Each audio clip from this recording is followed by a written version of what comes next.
Most people never live their lives. They live in anticipation of what's going to happen next. From the moment they go to school to the moment they go to the grave, they rarely take a single moment to experience what is happening in front of them.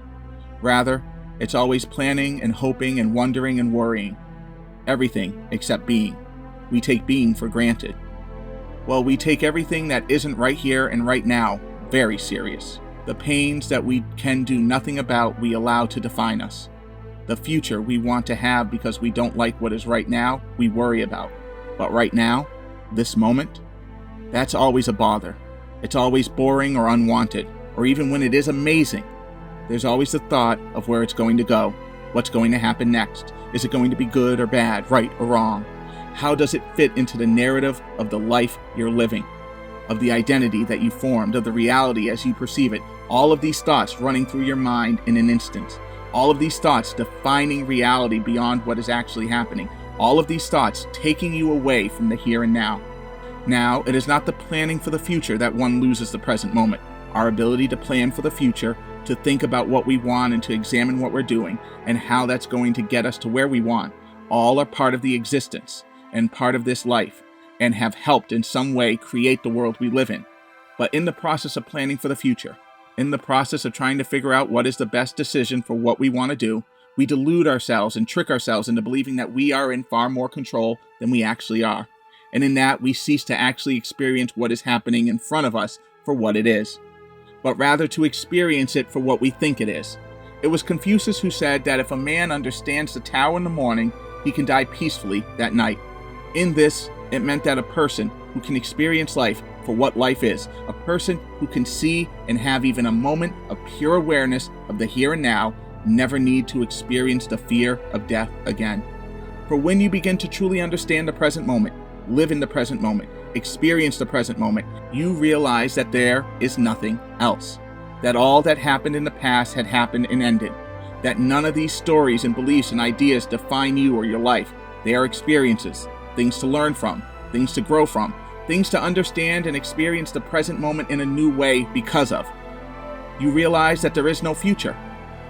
The future is always happening right now and in this moment. That there is no control over the future, only in control over the present moment. You don't build the future, you create it in the now. All that is, and all that was, and all that ever happens, and manifests, and forms, only does so right now. And in realizing all of this, truly understanding it to be the very fabric of reality itself, you realize that there is no suffering, that the universe is perfect, and this can be a very scary thought to hold, for you see the death and struggles and horrors happening around the world, or you are experiencing them right now. You know the pains and cruelties that have happened to people, and perhaps they have happened to you. You are not unaware of the cruelty and injustice that seemingly plagues the world, the corruption and evil that haunts the lives of the innocent and guilty alike. You're not unaware that birth, a mere matter of luck and circumstance for which you have no control over whatsoever, will determine your existence more than anything else. The very act of existence itself is but a collection of atoms which have been moving about the universe for billions of years, giving and taking with the universe, being formed by the universe, and that we are not something that is separate from the universe, not something that is unique or different or that has come screaming and kicking into the universe, but something that has awakened inside of it, never separate from it. Just as every word in a book is the book, just as every wave in the ocean is the ocean, just as every stitch on a quilt is that quilt, everything in the universe is the universe. There can be nothing that isn't the universe. We put so much weight on this conscious notion of ourselves, that since we are aware of who we are, that since we give ourselves names and identities and that we build lives, that these things must be important. Since we feel free and like we're in control and see connections between actions we take and what happens, it's easy to become convinced that this is how reality is. Even easier to believe that we are then this consciousness, that this sense of self we carry is who we are and what we want to protect, losing sight then of the glory of what we truly are, the entirety of the universe taking shape and form, the viewers of reality manifesting. For what is and what is not lives within the ability of consciousness. We are not then some separate beings living separate lives, nor are we here to worship some patriarchal deity that exists outside of existence. We are here to explore and examine and experience the wonder of the universe that we are. We are here to explore our very existence, It's why we constantly are driven to the questions of why and how.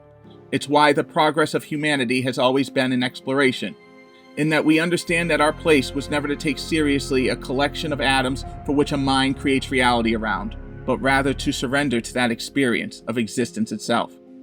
For it is in the surrender to existence, the complete giving over of ourselves to the here and now, that we truly can understand our place in the universe.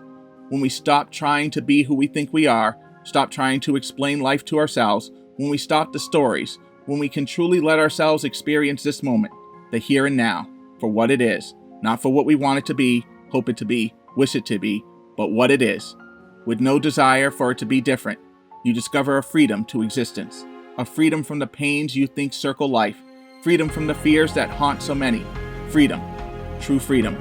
For in the moment that you are truly aware of the moment, truly within the experience of the moment, you realize the truth of existence, that there is nothing missing, that you are not broken, that the world isn't an evil and wicked place, that there is no suffering, and that you are perfect and complete.